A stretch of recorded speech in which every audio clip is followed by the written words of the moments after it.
علیکم ورحمۃ اللہ وبرکاتہ۔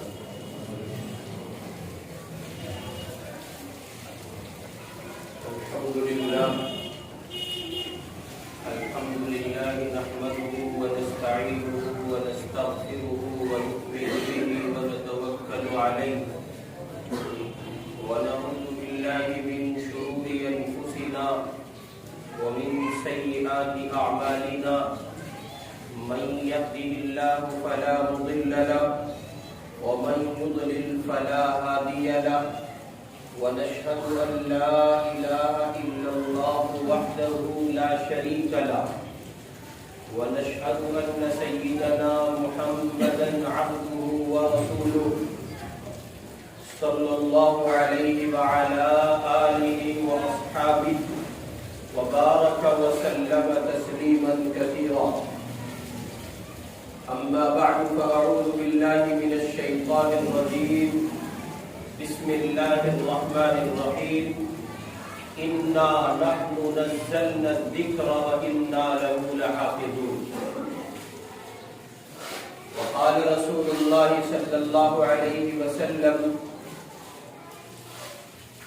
خيركم من تعلم القرآن وعلمه، أو كما قال صلى الله عليه وسلم. بزرگان محترم، ایمان والے بھائیوں، گزشتہ کل ہندوستان کے ایک ناپاک اور ملعون انسان وسیم رضوی نے اپنی ایک اسٹیٹمنٹ جاری کی، نیوز چینل کو انٹرویو دیا اور سپریم کورٹ میں ایک عرضی دائر کی گئی اور یہ کہا گیا کہ قرآن پاک کے اندر سے 24 آیتوں کو نکالنے کا فرمان جاری کرے سپریم کورٹ۔ یہ عرضی دائر کی گئی ہے۔ ظاہر ہے کہ اہل ایمان اس خبر کو سن کر جس درجے بے چین ہوئے ہوں گے اور جس درجے ان کو کڑھن اور اضطراب کی کیفیت پیدا ہوئی ہوگی، ہم سب ایمان والے ہیں، اس کا اندازہ لگایا جا سکتا ہے۔ اسی مناسبت سے یہ بات مناسب سمجھی گئی کہ آئندہ کل یعنی آج جمعہ میں اسی حوالے سے گفتگو۔ تو سب سے پہلے تو یہ بات سمجھ لیجئے کہ قرآن مجید اللہ کی کتاب ہے اور اللہ نے اپنی کتاب کی حفاظت کا ذمہ بھی خود لیا ہے۔ ارشاد ربانی ہے: انا نحن نزلنا الذکر وانا له لحافظون۔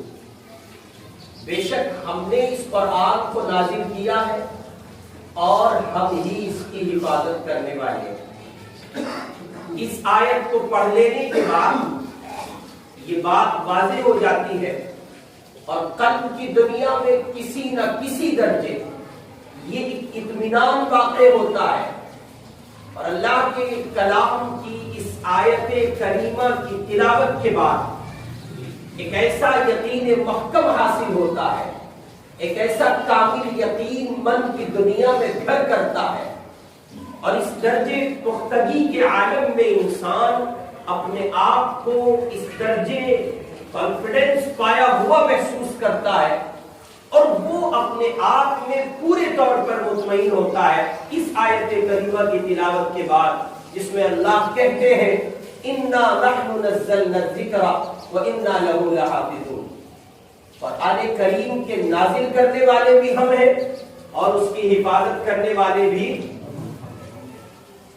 اب جب یہ بات سامنے آ گئی کہ اس کی حفاظت کا ذمہ خود خدا نے لیا ہے، خود اللہ نے لیا ہے، اس کا محافظ رب کعبہ خود ہے، تو اب ایسے کتوں کے بھونکنے سے اس زمین پر کچھ ہونے والا وسیم رضوی یا اس کے ہم خیال، ظاہر ہے کہ یہ منظر نامہ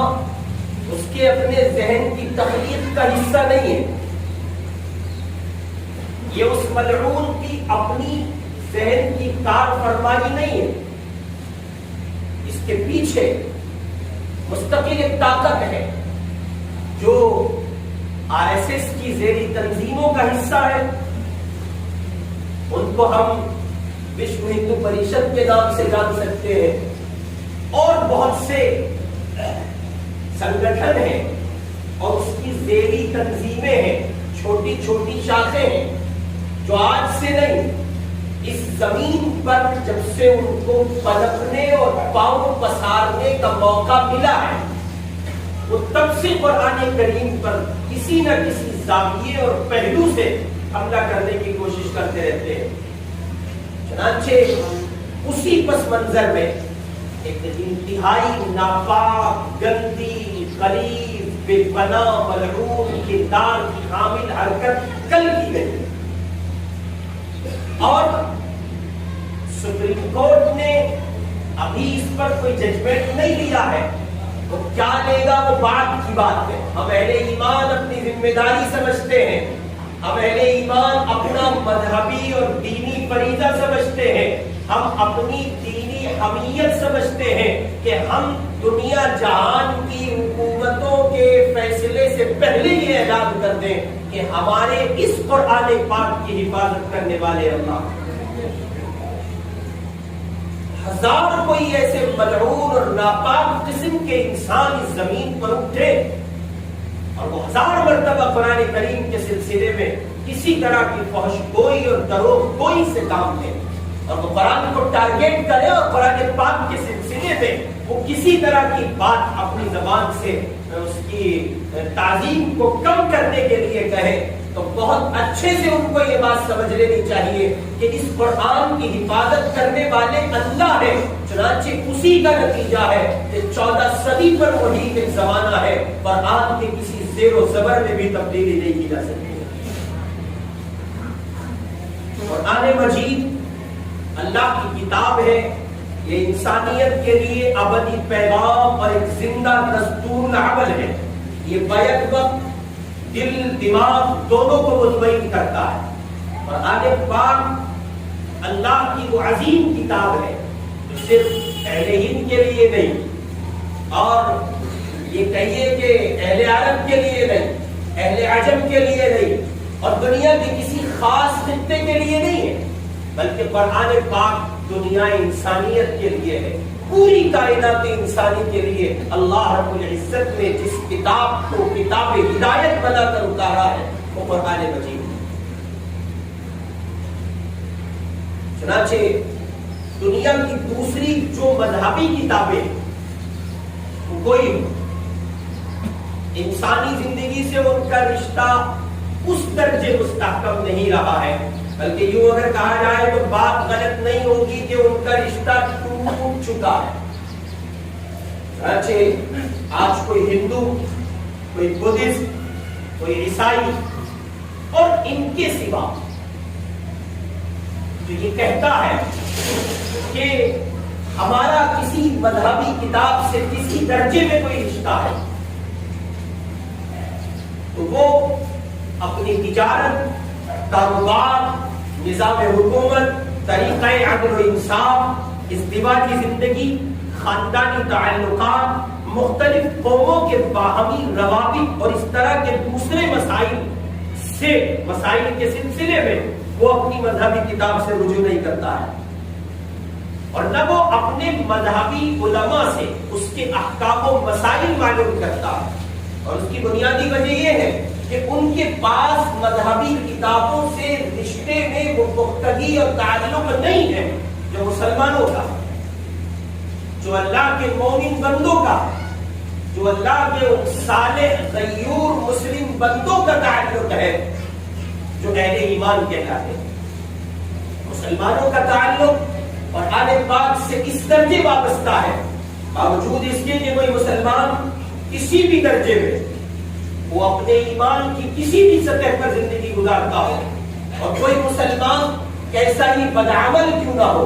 اس کی زندگی میں نماز نہ ہو، روزہ نہ ہو، زکوٰۃ نہ ہو، حج نہ ہو، اور شریعت کے دیگر جو احکامات ہیں ان کو بھی وہ بہت اچھے سے فالو نہ کرتا ہو، پیروکاری نہ اختیار کرتا ہو، اس کے باوجود بھی ادنا سے ادنا درجے کا مسلمان اپنے دینی مسائل کے سلسلے میں اس مذہبی کتاب سے رجوع کرتا ہے جس کا تعلق اس کا صدیوں سے جڑا چلا آ رہا ہے، اور مسلمان کسی بھی درجے کا ہو وہ اپنی مذہبی کتاب سے کسی طرح کٹنے کو تیار نہیں۔ چنانچہ قرآن پاک جو اللہ کی طرف سے کتاب ہدایت کی شکل میں عطا کی گئی ہے اہل ایمان کو، اور جناب محمد رسول اللہ صلی اللہ علیہ وسلم کے قلب اطہر پر اس کا نزول ہوا۔ چنانچہ قرآن پاک سے جب آپ اس کے اپنے تعارف کے سلسلے میں بات کریں گے تو قرآن اپنا تعارف اپنی آیات میں پیش کرتے ہوئے آپ کو یہ بات واضح کر دے گا کہ یہ کوئی انسانی اور زمینی کتاب نہیں ہے، بلکہ یہ ایک خدائی اور مذہبی کتاب ہے، اس کا نازل کرنے والا اللہ ہے۔ چنانچہ قرآن مجید نے اس کو واضح کیا ہے، تنزیل من رب العالمین، اس کو لانے والا ایک فرشتہ ہے، نزل بہ الروح الامین۔ یہ کتاب ایک مبارک مقدس مہینے میں نازل کی گئی ہے، شہر رمضان الذی انزل فیہ القرآن، اس کتاب کو ایک مبارک رات میں نازل کیا گیا ہے، انا انزلناہ فی لیلۃ القدر۔ یہ قرآن پاک کا اپنا تعارف ہے، یہ قرآن کی اپنی آیات کا تعارف ہے، یہ قرآن کے اپنے مضامین کا تعارف ہے، یہ قرآن کی اپنی کتاب کا تعارف ہے جو وہ اپنے بارے میں اپنے آپ کو متعارف کراتے ہوئے قرآن پاک کی آیات کو پڑھتے ہوئے اللہ کے بندوں کے سامنے اپنا تعارف پیش کرتا ہے۔ اور ایمان کا ملنا اور ایمان کا نہ ملنا،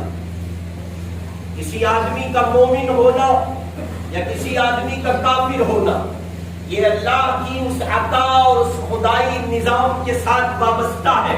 کہ جسے اللہ چاہتے ہیں ایمان عطا کرتے ہیں، اور اللہ جسے چاہتے ہیں ایمان کی دولت سے محروم کر دیتے ہیں۔ تو یہ تقسیم اللہ کی ہے، یہ تقسیم رب کی ہے، یہ نظام خدا کا ہے۔ خدا نے جس کو چاہا جب چاہا جس زمین پر جس خطے پر چاہا ایمان عطا کیا ہے، اور جس کو چاہا ہے محروم کیا ہے۔ تو یہ اللہ کا نظام ہے، لیکن انسان کی اپنی عقل، اس کی اپنی فکر، اس کے اپنے تدبر، اس کے اپنے شعور، اس کی اپنی عقل اور اس کی اپنی ذہنی صلاحیت اور فکری صلاحیت کی بنیاد پر اس زمین پر اللہ کے لاکھوں نہیں کروڑوں غیر مسلم بندے ایسے ہیں جنہوں نے ابتدائے دن سے لے کر روز اول سے لے کے آج تک قرآن پاک کی حقانیت کو تسلیم کیا۔ انہوں نے ایمان قبول کیا نہیں کیا یہ وہ سمجھے ان کے رب کا نظام ہے، اللہ نے ان کو ایمان نہیں دیا،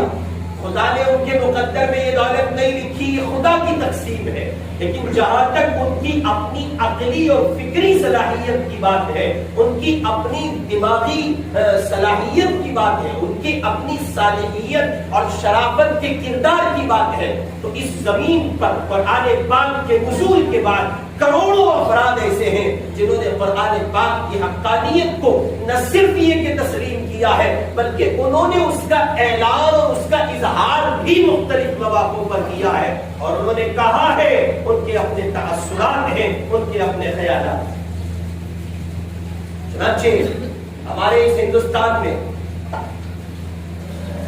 انتہائی درجے کا ملعون انسان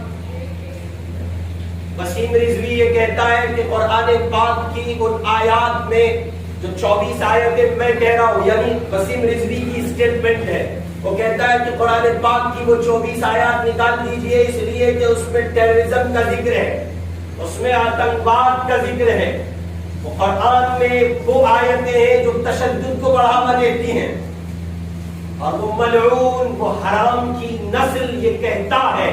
اس کی زبان پر یہ انتہائی گندے اور گھنونے جملے آتے ہیں، اور وہ یہ کہتا ہے کہ قرآن کی ان آیات سے آتنکواد کو بڑھاوا ملتا ہے۔ چنانچہ آپ قرآن کھول کے دیکھ لیجئے،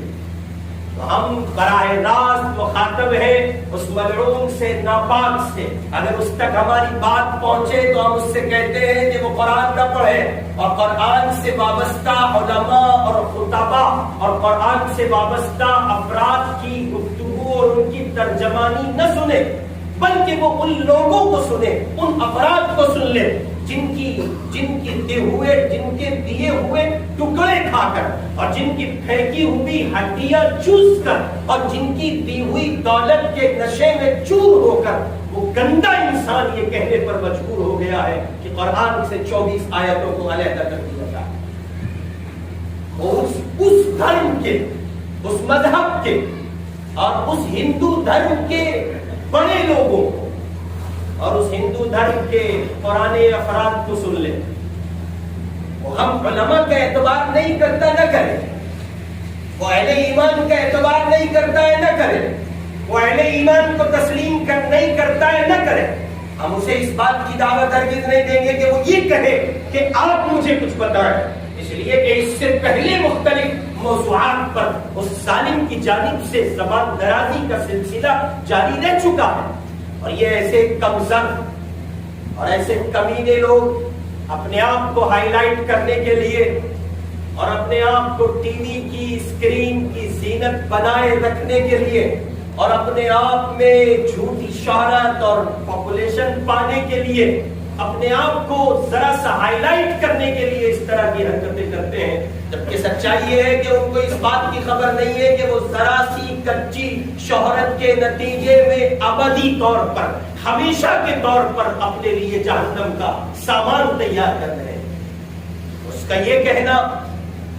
کہ پروفٹ محمد صلی اللہ علیہ وسلم پر جو قرآن اترا تھا وہ یہ نہیں ہے،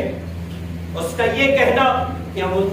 حضور پاک علیہ السلام کے بعد صدیق اکبر نے، عمر فاروق نے، عثمان غنی نے رضی اللہ عنہم اجمعین، ان لوگوں نے قرآن میں تحریف کی، ترمیم کی۔ اس کا یہ کہنا کہ قرآن کو تبدیل کر دیا گیا، اس کا یہ کہنا کہ قرآن کو بدل دیا گیا، اس کا یہ کہنا کہ قرآن میں کسی طرح کی قطر سے کام لیا گیا، قرآن کی کچھ آیات کو نکال کر کچھ آیات کو داخل کیا گیا، تو بہت اچھے سے سمجھ لے وہ انتہائی درجے کا پاگل، بے وقوف، مجنون، احمق اور جاہل قسم کا انسان قرآن یہ اعلان کر رہا ہے لا تبدیل لکلمات اللہ، اللہ کے اس قرآن میں تبدیلی نہیں کی جا سکتی۔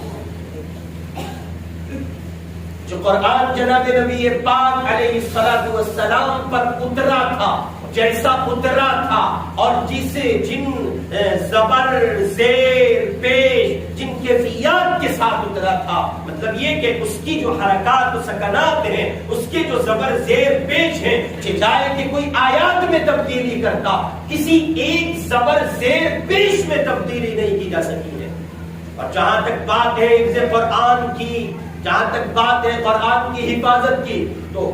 آج بھی پریکٹیکلی طور پر آپ اس کا نظارہ دیکھتے ہوں گے کہ اگر کسی مسجد میں کوئی امام مسجد قرآن کی تلاوت کرتے ہوئے نماز میں کوئی آیت غلط پڑھ کر آگے گزرنے کی کوشش کرتا ہے،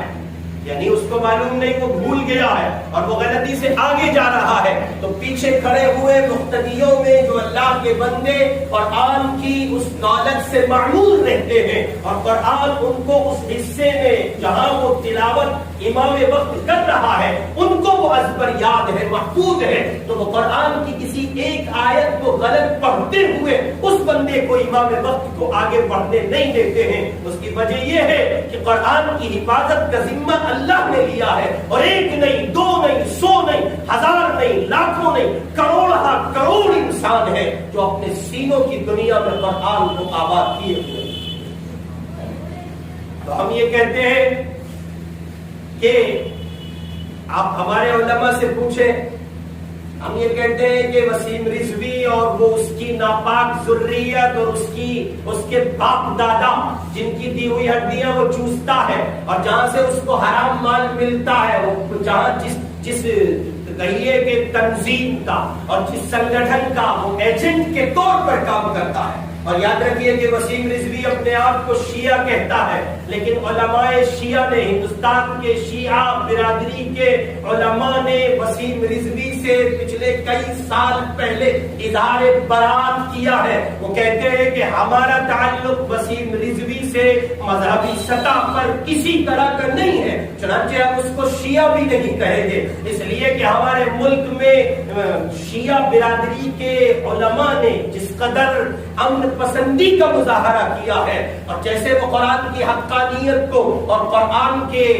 مقام کو اور اس کی حیثیت کو تسلیم کیے ہوئے ہیں، شیعہ برادری کے علماء نے بھی اس سے پلہ جھاڑ کر یہ کہا ہے کہ وسیم رضوی سے ہمارا کوئی تعلق نہیں ہے، معلوم نہیں کہاں کی نسل ہے، کس کی محنت کا نتیجہ ہے، اللہ ہی سمجھے۔ ایسے ناپاک انسانوں کی وجہ سے زمین پر فساد برپا ہوتا ہے، اور ایسے ناپاک لوگوں کی وجہ سے انسان آپس میں لڑتے ہیں، دوسرے کے ہم مقابل کھڑے ہوتے ہیں اور شرارتیں وجود میں آتی ہیں، ایک دوسرے کے قلب کو ٹھیس پہنچتی ہے اور ان کے جذبات متاثر ہوتے ہیں۔ ایسے ہی حرامیوں کی وجہ سے حضور پاک علیہ السلام نے کہا تھا نا، حضور نے کہا تھا کہ قیامت کے قریب حرامیوں کی کثرت ہو جائے گی، ولد الزنا عام ہوگا، وہ اولادیں معاشرے میں پنپی پھریں گی اور وہ اولادیں وجود پائیں گی جو اپنے باپ کی نہیں کسی اور کی محنت کا ثمرہ اور نتیجہ ہوں گی۔ ہم یہ سمجھتے ہیں کہ قرآن پر انگلی اٹھانے والے، قرآن کے سلسلے میں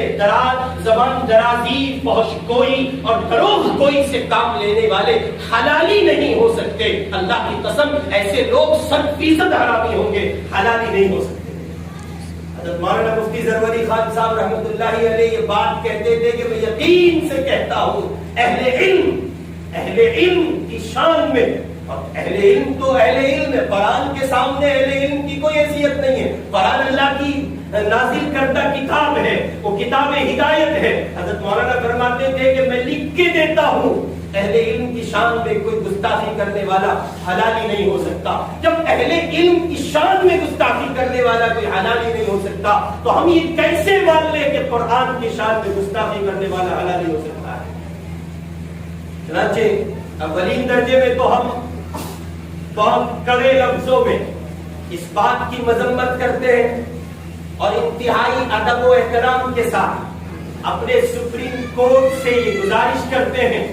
کہ ظاہر ہے کہ آپ بندے نہیں ہیں اور آپ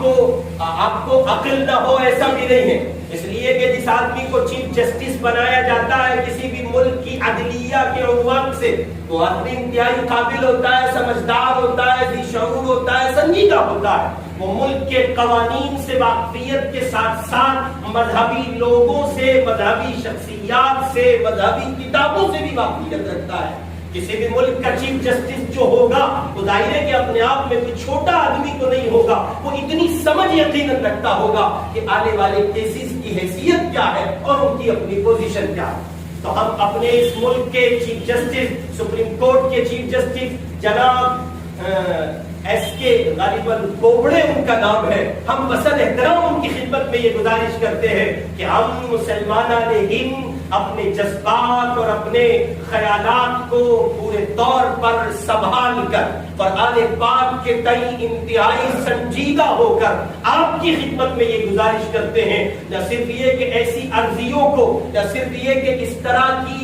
طرح کی گزارشات کو سپریم کورٹ خارج کرے اور رد کرے، بلکہ وہ ایسے لوگوں کو پھٹکار لگائے اور اگر ممکن ہو اور ممکن ہے کہ ایسے لوگوں کو سزا دی جائے، باقاعدہ ان کو سزا دی جائے۔ وہ حوالات کی ہوا کھائیں اس لیے کہ وہ دو طبقات کو آپس میں بھڑانے کا کام کر رہے ہیں، دراصل یہ وہ لوگ ہیں جو جھگڑے کو ہوا دے رہے ہیں، اور ہم مسلمان نہیں، امن پسند ہیں، امن پسند شہری ہیں، اور ہم قرآن پاک کے سلسلے میں بے پناہ حساس ہیں، بے پناہ جذبات رکھنے والے ہیں، اور ہم اس بات کو پورے طور پر واضح کر دینا چاہتے ہیں کہ ہم قرآن پاک اور دین اسلام کی حفاظت کے سلسلے میں اپنی جانوں کا نذرانہ پیش کرنے سے بھی گریز نہیں کیا کرتے۔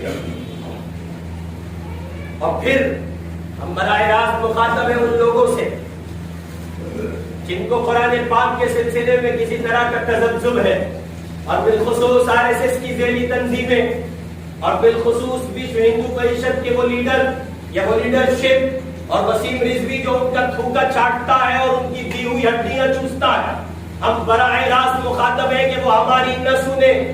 اور ہم جو لٹریچر اور جو مواد اور جو بات ہم پیش کر رہے ہیں وہ اس کو قبول نہ کرے، بلکہ اس ملک کے، ہندوستان کے حقیقت پسند ہندو علماء نے جو قرآن پاک کو عقیدت کی، احترام کی، محبت کی نگاہ سے دیکھا ہے، وہ ان کی اپنی زندگی کو پڑھ لے اور ان کی اپنی زندگی کو پڑھ کر وہ اس سلسلے میں کسی طرح کا کلام کرے۔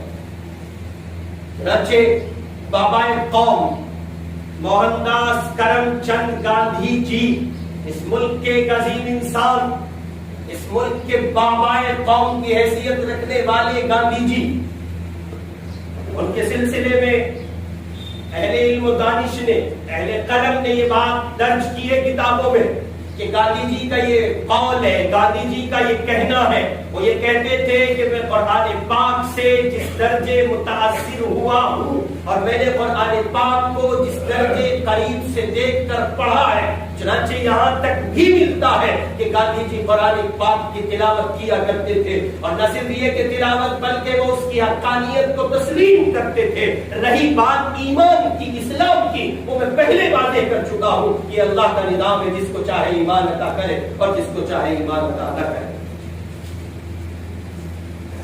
اور یہی اسی طرح کی کچھ صورتحال رہی ہے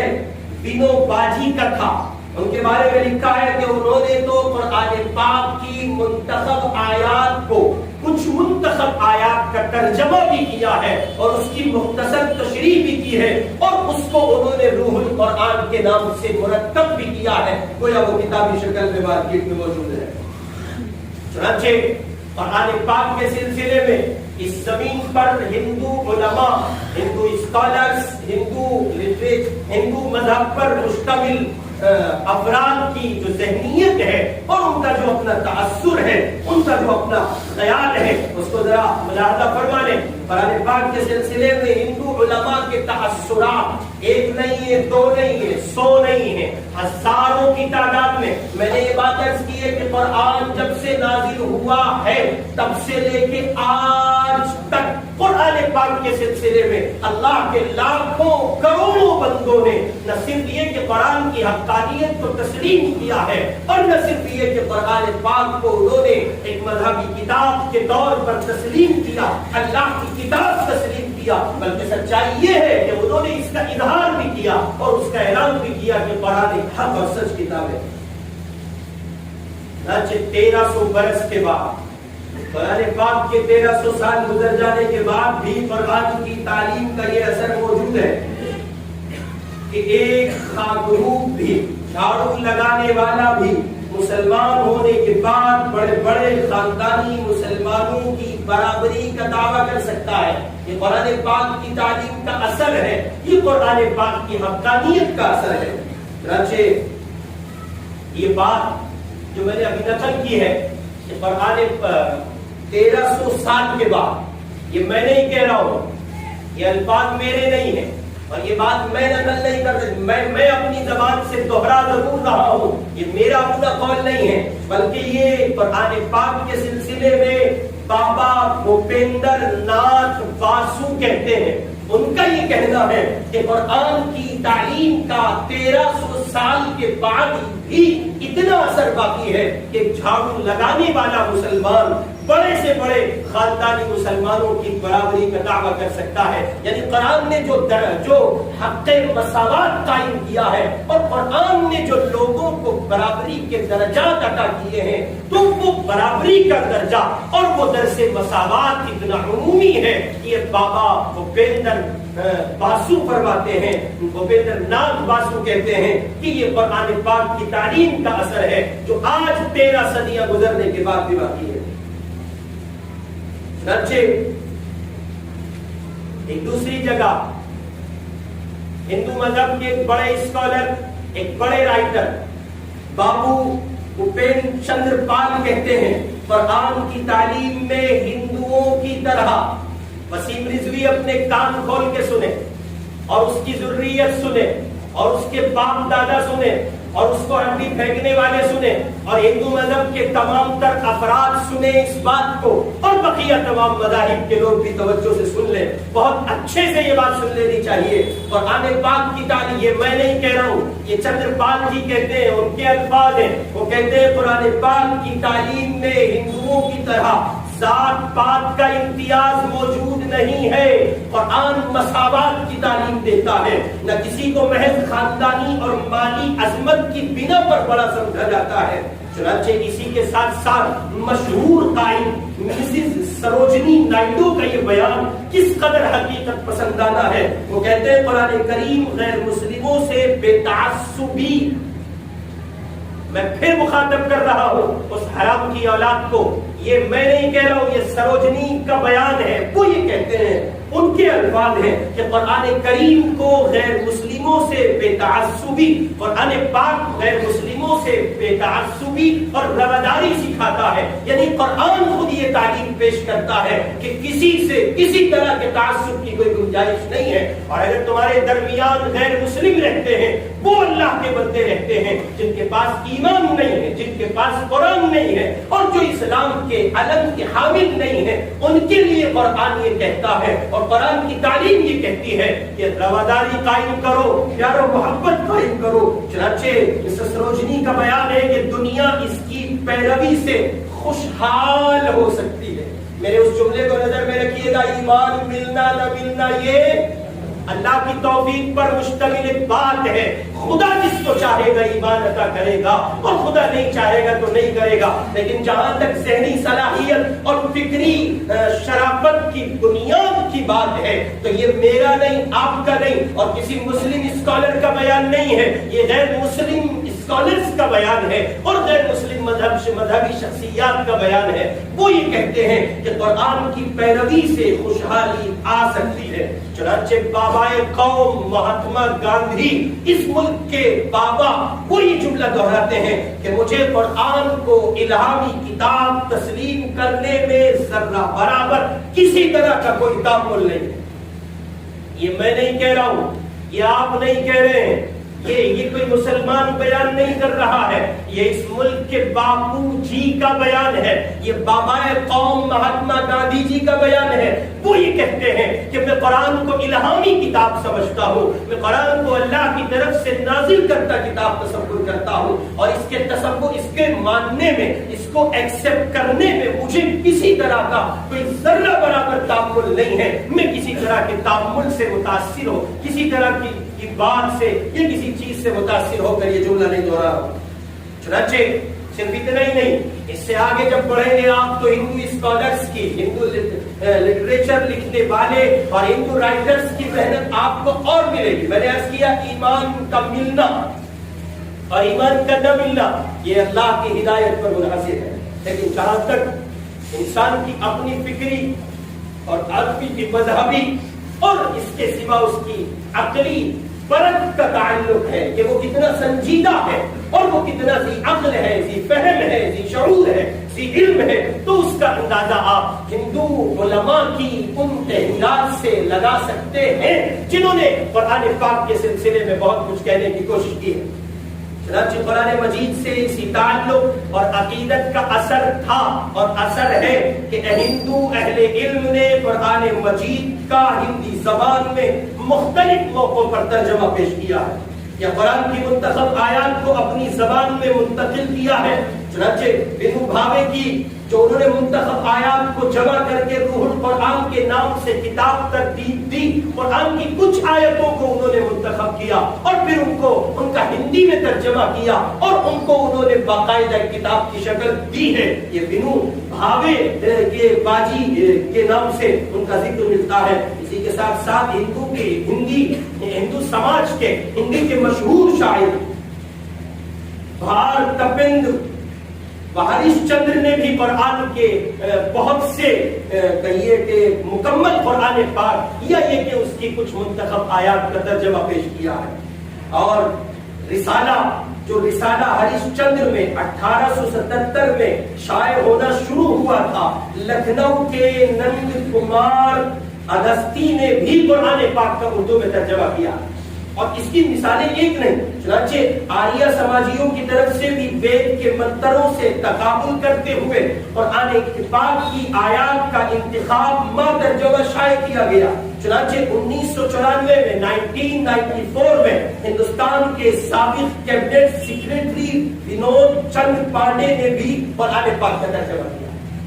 یہ میں نہیں کر رہا ہوں، یہ آپ نہیں کر رہے ہیں، یہ کسی مسلمان کا کام نہیں ہے، اور مزید آپ آگے چلے جائیں گے تو آپ کو اندازہ ہوگا۔ اور ان کا ونود پانڈے جی کا یہ اعتراف ہے، انہوں نے اس کو ایکسپٹ کرتے ہوئے یہ بات کہی ہے کہ قرآن انسانی کلام نہیں ہے بلکہ وحی ہے۔ چنانچہ سردار جگجوت سنگھ کی فرمائش پر کنہیا لال لکھداری نے بھی قرآن پاک کا ترجمہ کیا، جو 415 صفحات پر دھرم سبھا لدھیانہ سے 1882 میں 1882 میں شائع ہوا تھا۔ اس ترجمے میں شاہ عبد القادر صاحب رائے پوری رحمۃ اللہ علیہ کے ترجمے قرآن سے مدد لی گئی۔ نہیں، شاہ عبد القادر صاحب رائے پوری نہیں، شاہ عبد القادر صاحب تو پہلے ان سے گزر چکے ہیں دوسرے۔ چنانچہ اس سے آگے اور آپ آگے پڑھیں گے تو آپ کو اندازہ ہوگا کہ بنگال کے ایک ہندو عالم گریش چندر سنگھ نے 1881 میں 1881 میں قرآن مجید کا بنگالی زبان میں ترجمہ کیا، اور پھر 1926 میں بنگلہ بولنے والے مسلم علماء نے اس ترجمے کو مستند قرار دیا۔ یعنی اس ہندو عالم نے بنگالی زبان میں جو قرآن پاک کا ترجمہ کیا تو بنگال کے مسلم علماء نے اس کی تائید کی اور یہ کہا کہ اس میں جو کچھ انہوں نے ترجمے میں پیش کیا ہے وہ بالکل صحیح ہے۔ اور آگے آپ پڑھیں گے تو پنڈت کیلاش چندر بہست نے جناب امام الدین رام نگری کے ساتھ مل کر مولانا صدر الدین اصلاحی مرحوم کے ترجمے کو ہندی میں منتقل کیا۔ یہ پہلے سے ایک ترجمہ آ چکا تھا ہندی، حضرت مولانا صدر الدین اصلاحی کا، انہوں نے اس کو ہندی میں منتقل کیا۔ اسی کے ساتھ ساتھ آپ اور آگے بڑھیں گے تو یہ ترجمہ 1955 میں رامپور سے شائع ہوا اور اس کے صرف 2 ہی پارے منظر عام پر آ سکے تھے۔ آگے آپ بڑھیں گے تو جناب پران ناتھ نے اپنی گجراتی تعلیم کلزم سروپ میں قرآن اور وید کے متن کا انتخاب پیش کیا۔ چنانچہ انہوں نے بھی اس کو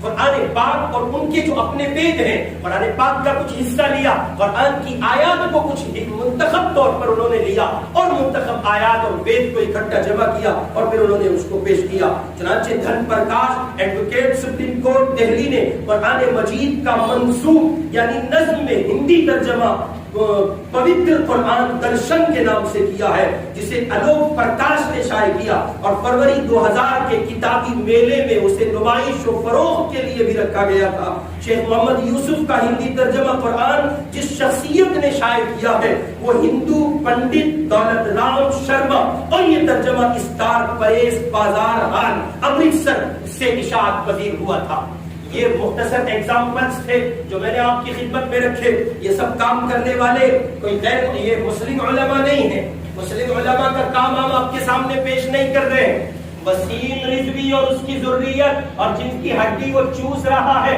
وشو ہندو پریشد کے لوگ اور RSS کے دلال اور ایجنٹ، وہ سب کے سب اس بات کو اچھے سے سن لیں۔ یہ کام ہم نہیں کر رہے اور یہ کام ہم نے نہیں کیا ہے، یہ کسی مسلم اسکالر کا کام نہیں ہے، کسی مسلم عالم کا کام نہیں ہے۔ قرآن کی حقانیت کو دنیا جہان کے مذہب کے لوگوں نے تسلیم کیا ہے اور اس کی بنیادی وجہ یہ ہے، اس کا بنیادی پس منظر یہ ہے کہ قرآن انسانی کلام نہیں ہے، قرآن اللہ کا کلام ہے۔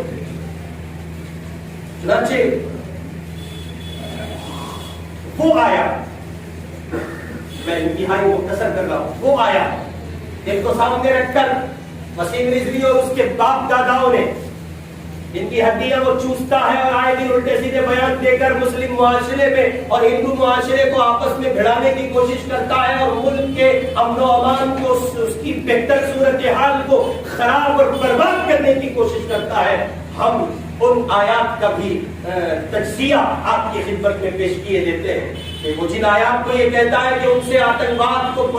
بڑھاوا ملتا ہے، ان کا پس منظر کیا ہے۔ چنانچہ وہ پہلی آیت جس کے لیے